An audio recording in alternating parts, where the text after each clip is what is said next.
Have you ever felt like you're constantly reacting to life instead of truly living it? Do you wonder how some people remain calm in chaos, unshaken by criticism, and focused despite distraction? What if the secret to that inner strength isn't found in the world, but within you? If these questions spark something inside you, you're in the right place. Welcome to a journey through the timeless wisdom of one of history's most powerful thinkers, Marcus Aurelius, and the philosophy that shaped him, Stoicism. Before we dive deep, don't forget to subscribe and turn on notifications. If you're on a path of self-mastery, growth, and deeper understanding, this channel is your ally. Let's grow together. What does it truly mean to be wise? Not just intelligent or well-read, but wise in the way you move through the world. Stoicism, especially through the lens of Marcus Aurelius, teaches that wisdom isn't about knowing everything. It's about mastering yourself. 1. Focus only on what's yours to control. The first step on the path of Stoic transformation is clarity. Crystal clear awareness of what belongs to you and what does not. In a world that constantly bombards us with distractions, opinions, and uncontrollable outcomes, clarity acts like a shield. It protects our peace of mind from being hijacked by things beyond our grasp.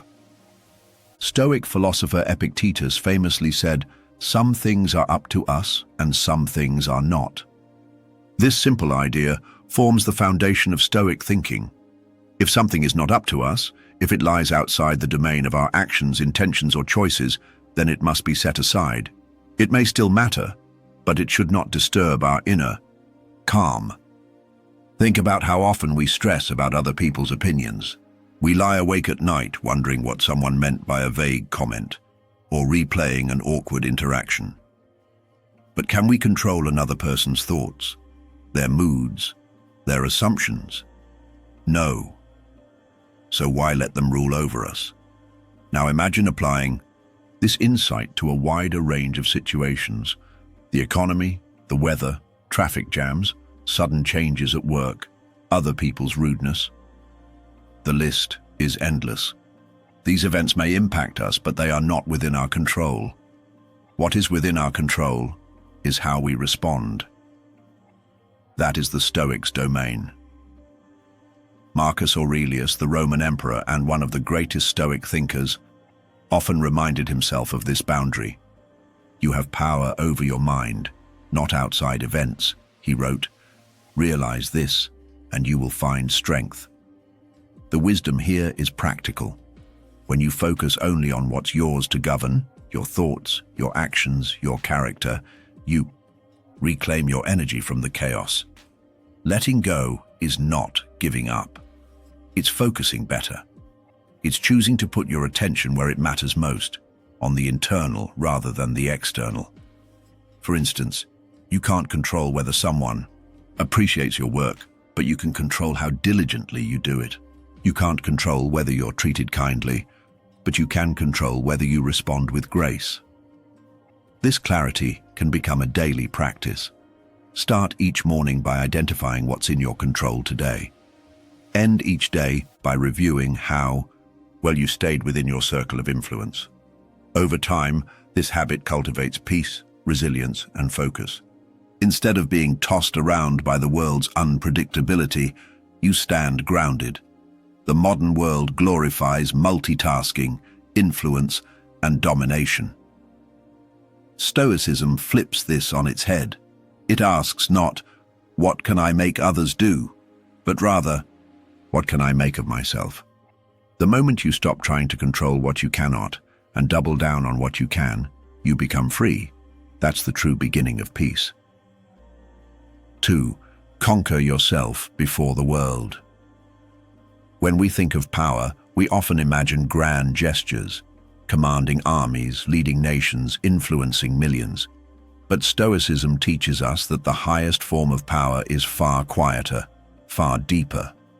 It's the power you exercise over your own thoughts, impulses, and emotions. This isn't about suppression, it's about mastery.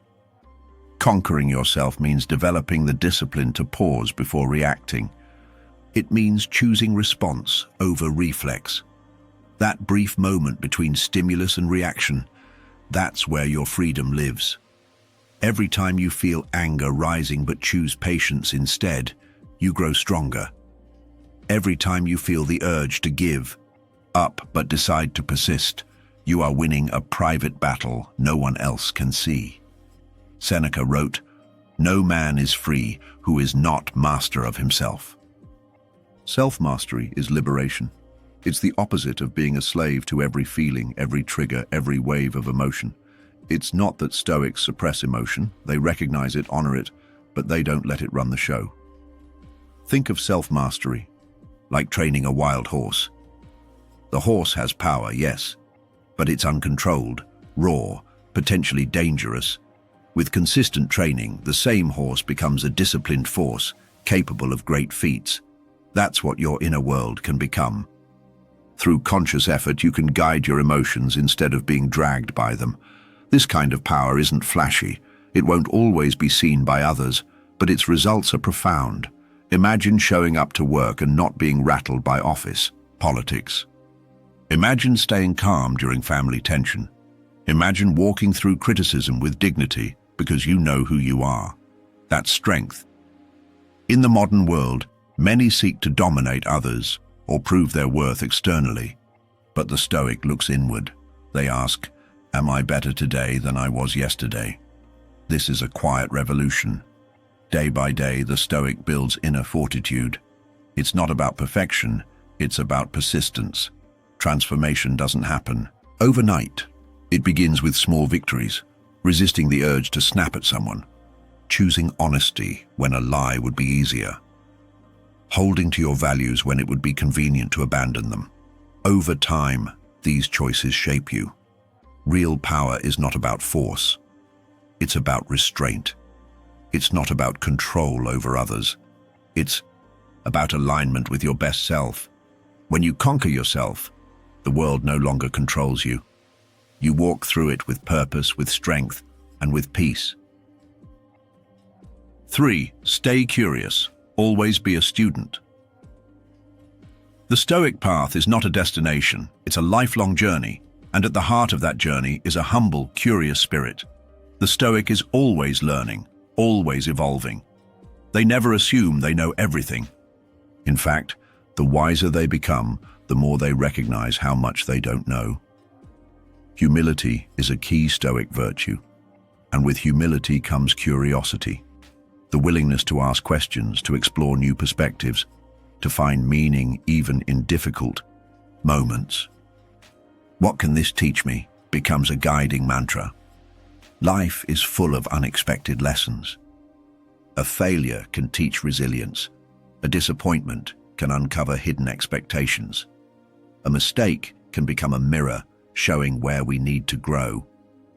But these lessons only appear to those willing to look for them.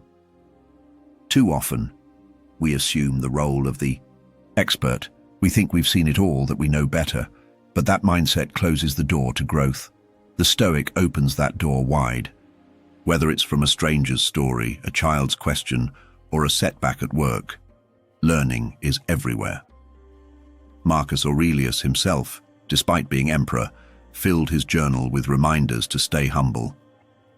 He praised his teachers, acknowledged his flaws, and treated each day as an opportunity to learn. That mindset kept him grounded and focused. Being a student means embracing change. It means being flexible, adaptable, and open. The world is in constant motion, and so are we. To resist change is to stagnate, but to remain curious is to stay alive, to continue evolving. Curiosity also guards us against arrogance. It keeps us from judging others harshly. Instead of saying, "They're wrong," we ask, "Why do they think that way?" This shift in mindset breeds compassion and wisdom. A curious mind doesn't fear failure. It sees failure as data, as feedback, as direction. When you adopt the mindset of a student, mistakes don't define you, they refine you. Every struggle becomes part of your education. In practice, this means approaching each day with a learner's mindset. Ask questions, read deeply, reflect often, seek out those who challenge you, listen more than you speak. And when faced with difficulty, ask not why me, but what can I learn from this? The Stoic journey is not about arriving, it's about discovering. And discovery is only possible for those who stay curious. So stay open, stay humble, stay a student. 4. Choose truth, even when it's uncomfortable. Growth demands honesty. That kind of honesty is not always gentle, it's often brutal. But real change doesn't come from soft lies or comfortable illusions. It comes from the courage to face the truth about ourselves. That's where Stoicism shines, not in comforting words or wishful thinking, but in clarity and reality. Stoicism teaches us that the pursuit of truth is more valuable than the pursuit of comfort. Marcus Aurelius, one of the greatest Stoic philosophers and a Roman emperor, didn't write his thoughts to impress others. He didn't post them to win approval or admiration. He wrote for himself in private to get to the heart of what was real. In meditations, he repeatedly confronts his weaknesses, doubts, and responsibilities. It's raw, it's honest, and that's why it still resonates today. The truth is, many people avoid self-examination because it's painful. It's easier to blame others than to admit our own flaws. It's easier to stay in the illusion of I'm fine than to admit I need to improve. But growth begins the moment we stop running from what's real. That means confronting habits that don't serve us. It means acknowledging when we're afraid, jealous, or petty. It means seeing ourselves clearly, not as we wish we were, but as we truly are. This honesty isn't about shame or guilt. Stoicism doesn't ask you to beat yourself up. Instead, it asks you to take responsibility. You can't fix what you won't face. A Stoic says, yes, I have work to do. Yes, I have weaknesses, but I'm willing to face them because I want to become better. Choosing truth also means accepting the reality of life's circumstances. Life isn't fair. People won't always treat you kindly. Outcomes won't always match your efforts. A Stoic doesn't pretend otherwise. They don't sugarcoat the world. They learn to deal with life as it is, not as they wish it would be. That's real strength. Every uncomfortable truth you face sharpens you. It teaches you. It peels away the false layers and reveals your inner core. And over time, you stop fearing the truth. You start welcoming it even when it stings, because you know it's what helps you grow. So, choose truth, even when it's uncomfortable, especially when it's uncomfortable. That's where your transformation begins. 5. Let death be your reminder to live fully. Memento mori. Remember, you must die. These aren't words of despair. They are words of clarity. They are the ultimate reminder that life is short, unpredictable, and precious. We live in a world that avoids the topic of death. It's taboo. It's something people don't want to think about. But the Stoics did the opposite. They looked death squarely in the face, not to be morbid, but to wake up, to shake off distractions, to remind themselves that every moment counts. Seneca wrote, "You act like mortals in all that you fear, and like immortals in all that you desire." He saw how people wasted their lives chasing things that don't matter, acting as if they had all the time in the world, but the truth is we don't. Time is the one thing we can never get back. So why do we spend so much of it worrying about trivial things? Why do we hold grudges, hesitate to say what matters, or delay our dreams? Memento mori is a call to urgency, not panic, but purpose.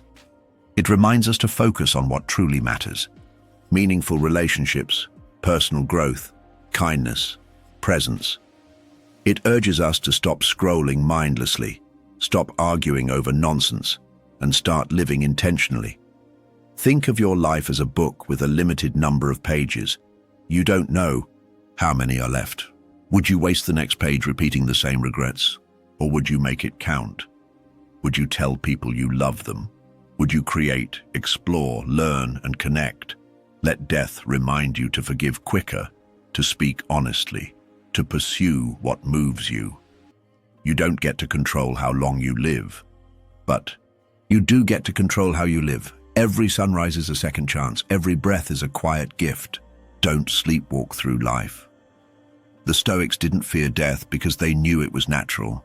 They didn't view it as an end to be feared, but as a reminder to live more deeply. And when you truly embrace memento mori, life becomes richer. You become more present, more grateful, more alive, so let death be your teacher. Let it guide you, not into fear, but into fullness. 6. Train the mind like a muscle. Mental strength isn't something you're born with, it's something you build.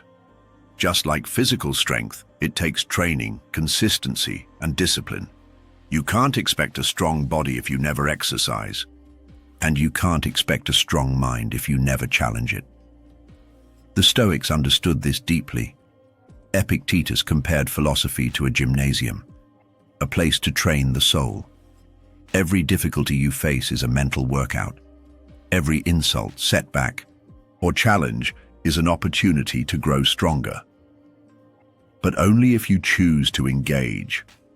Only if you show up again and again and do the work. Training your mind means being intentional about how you think. It means becoming aware of your automatic reactions and slowly rewiring them. When someone disrespects you, do you react with anger or pause and respond with reason? When something goes wrong, do you spiral into negativity or step back and look at it objectively? Mental training is built on reflection. It's taking time each day to ask, what did I do well? What could I improve? Where did I let emotion override wisdom? This isn't about perfection, it's about progress. Little by little, you sharpen your awareness and increase your control, and like physical training, it's uncomfortable. It pushes your limits. It asks you to stay calm when your emotions want to explode. It asks you to be patient when you want results now. But every time you resist the easy way out, your mind gets stronger. Stoicism gives us tools for this. Negative. Visualization, imagining what could go wrong, builds resilience. Premeditation of adversity prepares us for reality. Journaling clears mental clutter. Meditation stills the noise. These aren't abstract theories, they're practical methods to train the mind. And the best part, the more you train, the more natural it becomes. Just as a runner builds endurance, a Stoic builds mental stamina. Over time, things that once overwhelmed you become manageable. You face life with calm, not chaos. So treat your mind like a muscle. Feed it with wisdom, challenge it with practice, rest it with silence, and above all, keep showing up. 7. Speak less, listen more. In a noisy world, silence is power. In today's world, everyone seems to be shouting. Social media rewards the loudest opinions. Meetings often become competitions of who can dominate the conversation, and our daily lives are filled with distractions that demand constant commentary. Amidst this noise, the Stoic finds power in silence. Speaking less is not a sign of weakness or ignorance. It is a sign of control, discipline, and clarity. To speak less is to think more. To listen more is to understand deeply. The Stoic doesn't speak to impress. They don't aim to dazzle with cleverness or fill the room with their voice to be heard. Instead, the Stoic speaks with purpose. Their words are chosen carefully, deliberately. They understand that words carry weight. Once spoken, a word cannot be taken back. That's why the Stoic asks, is it necessary? Is it true? Is it kind? Before saying anything. If the answer is no, silence is preferred. This discipline in speech is not about being timid or fearful. It is about having control over the tongue, which Epictetus warned could do more harm than any weapon. The Stoic knows that impulsive speech often leads to regret, misunderstanding, and unnecessary conflict. By being slow to speak and quick to listen, the Stoic gains the advantage of perspective. They absorb the room, read the mood, and understand what others are saying. Not just the surface-level words, but the emotions and intentions behind them. Listening is a skill, and for the Stoic, it's a vital one. They listen not just to be polite, but to truly connect. They listen to hear, not to reply. They pay attention not only to what is said, but to what is left unsaid. They observe body language, tone, and pauses, those subtle signals that often reveal more truth than spoken words. In doing so, the Stoic cultivates empathy and wisdom. They understand people better, which makes them more effective in communication, leadership, and relationships. Deep listening also teaches humility. When we truly listen, we accept that others might know something we don't. We open ourselves to learning, to understanding perspectives different from our own. It breaks the illusion that we must always be right or have the final word. In many situations, the wisest person in the room is not the one talking the most, but the one who listens the most carefully. Moreover, speaking less also allows room for reflection. It gives us time to process emotions and evaluate our responses. How often have we said something in anger or frustration, only to regret it later? The Stoic disciplines themselves to pause, to think, and to ensure that what they say is aligned with their values. This builds not only self-control, but trust from others. People begin to see the Stoic as someone who doesn't waste words, who speaks when it matters, and whose voice carries meaning. Seneca once said, "Speech is the mirror of the soul. As a man speaks, so is he." If this is true, then speaking less, but with clarity and purpose, reflects a soul that is grounded, thoughtful, and wise. The Stoic aims to be that person, not swept up in the noise, but anchored in inner calm. So in a world where everyone is talking, the Stoic listens. In a world obsessed with being heard, the Stoic values understanding. They know that silence is not emptiness, but a canvas on which wisdom is painted. By speaking less and listening more, they grow in insight, compassion, and power. 8. Be grateful for hardship. Every obstacle hides a lesson. Every struggle builds a skill. Life is not easy, and the Stoic does not expect it to be. In fact, the Stoic embraces life's hardships not as misfortunes, but as opportunities. Pain, loss, frustration. These are not punishments, they are teachers. They are tools in the hands of fate, sculpting the soul into something resilient and strong. Where others ask, "Why me?" the Stoic asks, "What is this teaching me?" Hardship is inevitable. We will all face adversity, illness, betrayal, failure, disappointment. These moments test our patience, challenge our beliefs, and often break us open. But for the Stoic, that breaking is where the light gets in. Each obstacle contains a seed of growth. Each struggle, when met with the right mindset, builds a new layer of character. Marcus Aurelius, writing in his journal while leading Rome through war and plague, reminded himself, "The impediment to action advances action. What stands in the way becomes the way." This is the Stoic view of hardship. It is not to be avoided, but embraced. When something hard comes your way, it's life calling you to rise, to sharpen your will, to deepen your understanding, to reveal your strength. Gratitude, then, is not reserved only for blessings. It is extended even to the trials. When things go wrong, the Stoic says, "Thank you," not because they enjoy suffering, but because they recognize its value. A broken heart teaches empathy. A lost job teaches adaptability. A moment of pain builds endurance. In this way, the Stoic transforms suffering into training. Just like a blacksmith uses fire to shape steel, the Stoic allows difficulty to shape their spirit. The fire is hot, and it hurts, but it also strengthens. Through hardship, they learn who they really are. Not when things are easy, but when everything seems to fall apart. That's when character is revealed. That's when the Stoic discovers what they can endure, and the more one endures, the more unshakable one becomes. Life no longer holds the same fear. If you've survived loss, you no longer fear it. If you've faced rejection and kept going, you grow more confident. This is how hardship, when met with the right mindset, becomes fuel for growth. It builds a quiet inner strength, a strength not dependent on circumstances. Gratitude for hardship also keeps the ego in check. It reminds us we are not in control of everything. We are small, but we can grow. We are vulnerable, but we can adapt.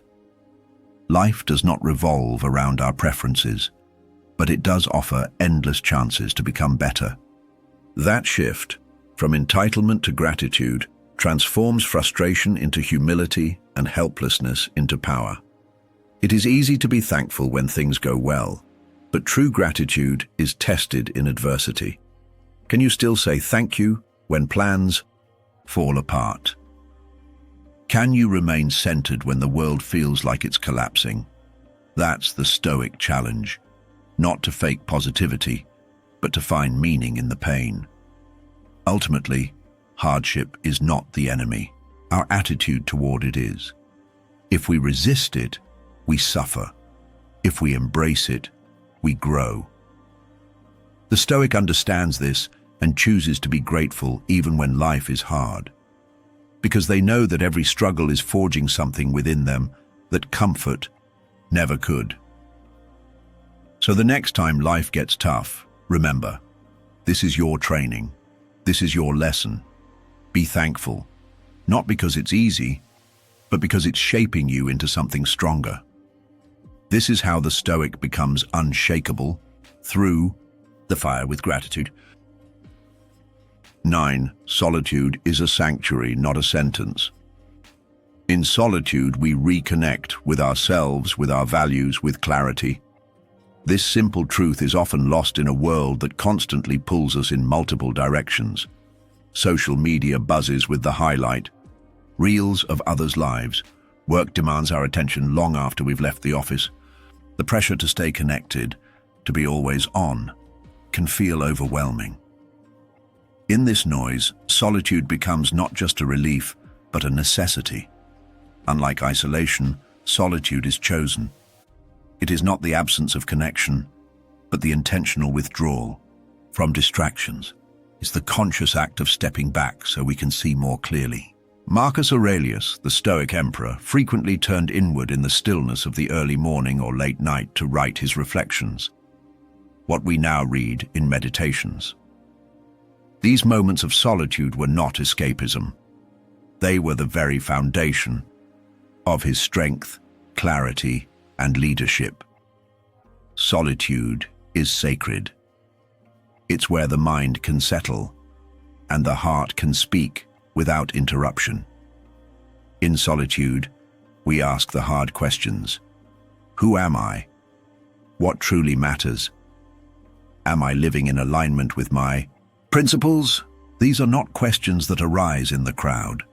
They emerge when we are alone, unguarded, and honest with ourselves. But let's be clear, solitude is not always comfortable.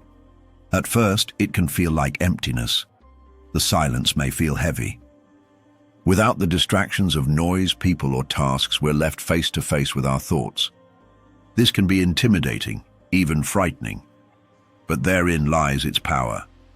The discomfort of solitude is the starting point of self-awareness, and self-awareness is the cornerstone of wisdom. When we learn to sit with ourselves, to observe our own thoughts without judgment, we develop inner resilience. We become less reactive to external chaos because we've cultivated peace within. The person who is comfortable in solitude is not easily manipulated by the crowd. They don't seek approval at the cost of their values. They don't chase noise to drown out their uncertainty. They stand firm because they know who they are when no one is watching. Solitude is also where we sharpen our focus. In the quiet, distractions fall away, and what's essential becomes clear. We realize how much energy we waste on things that don't matter, on opinions, comparisons, or trivial anxieties. In solitude, we learn the value of attention, and we begin to direct it more intentionally. We stop scattering ourselves and start concentrating our efforts. Moreover, solitude strengthens our relationships. That may sound paradoxical, but it's true. When we take the time to be alone, we're not avoiding others. We're preparing to engage more fully. We become better listeners, more patient and more grounded. We bring presence to our relationships because we've first cultivated it within ourselves. The modern world often mistakes solitude for loneliness, but they are not the same. Loneliness is the ache of disconnection, often imposed from the outside. Solitude is the peace of reconnection, chosen from within. When we embrace solitude, we stop fearing being alone. We begin to appreciate our own company. We discover that we are enough, not in an arrogant way, but in a calm, centered way. If solitude is a sanctuary, it means it must be protected. Create space in your life for regular moments of quiet. Even 5 minutes of silence in the morning can change the tone of your day. Step outside, breathe, reflect, keep a journal, unplug, walk without your phone. Disconnect to reconnect. The greatest insights come not from constant input, but from stillness. Like a muddy glass of water, our thoughts settle when we stop stirring them. In that clarity, truth emerges. So treat solitude not as a punishment, but as a gift. It is not a sentence, it is sanctuary. A place where you are not burdened by masks, roles, or expectations. A place where your soul speaks clearly. Where you prepare not to escape the world, but to return to it with deeper clarity, stronger purpose, and a more open heart. 10. Let wisdom be your compass. Wisdom isn't a finish line, it's a lifestyle. It's not something you arrive at one day and say, "I'm done." It's a continuous process, a daily choice, and a commitment to live with intention. Wisdom doesn't come from age alone. It doesn't come from books alone. It comes from the way you live, the choices you make, and your ability to learn from both your triumphs and your mistakes. To live wisely is to constantly align your actions with your values. This requires clarity. It requires the humility to admit when you're off course and the courage to correct it. Wisdom doesn't promise perfection. It offers presence. And presence is rare in a world addicted to speed, distraction, and appearance. The Stoics understood this deeply. For them, wisdom was one of the cardinal virtues, alongside courage, justice, and temperance. Wisdom was the virtue that allowed the others to function properly. Without wisdom, courage becomes recklessness. Without wisdom, justice becomes bias. Without wisdom, self-control becomes denial. Wisdom gives direction. To make wisdom your compass means to pause and reflect before you act. It means asking, is this the right thing to do? Not just the convenient or the popular thing. It means resisting the temptation of shortcuts, even when they're easier. It means thinking long-term, even when instant gratification is more seductive. Wisdom is also about discernment, knowing what to overlook. Not every insult deserves a reaction. Not every opportunity is worth chasing. Not every urge should be followed. The wise person doesn't just know a lot. They know what matters. In everyday life, wisdom looks like patience in the face of frustration. It looks like kindness when others are harsh. It looks like admitting you're wrong when ego screams otherwise. It's the quiet strength of someone who doesn't need to win every argument or prove every point. Wisdom is calm because it knows what it stands for. It also means learning from experience, not just your own, but from others. Read widely, listen deeply, reflect often. The wise person is always learning, not because they feel inadequate, but because they know the journey never ends. Wisdom is not arrogance, it's humility in motion, and perhaps most importantly, wisdom is action. It's not enough to know the right thing, you must do it. That's where real growth happens. Theory is easy, practice is hard, but wisdom only becomes real when it's lived. Let wisdom guide you through uncertainty. Let it shape your goals, your habits, your relationships. When things fall apart, let wisdom remind you that not everything is within your control, but your response always is. That insight alone can transform your life. In a world obsessed with information, wisdom is rare, but it's what we need most. So make wisdom your compass, not because you want to seem wise, but because you want to live well, because you want peace, purpose, and clarity, because you want to be the kind of person who doesn't just survive, but thrives. You may not get it right every time. That's okay. Wisdom isn't a destination, it's a direction. Keep walking toward it, one choice at a time. The teachings of Marcus Aurelius aren't relics of the past. They're tools for today, for anyone who wants to live more deeply, lead more wisely, and rise above the noise. So take these lessons and apply them. One thought, one habit, one moment at a time. Because in the end, wisdom isn't something you possess, it's something you practice.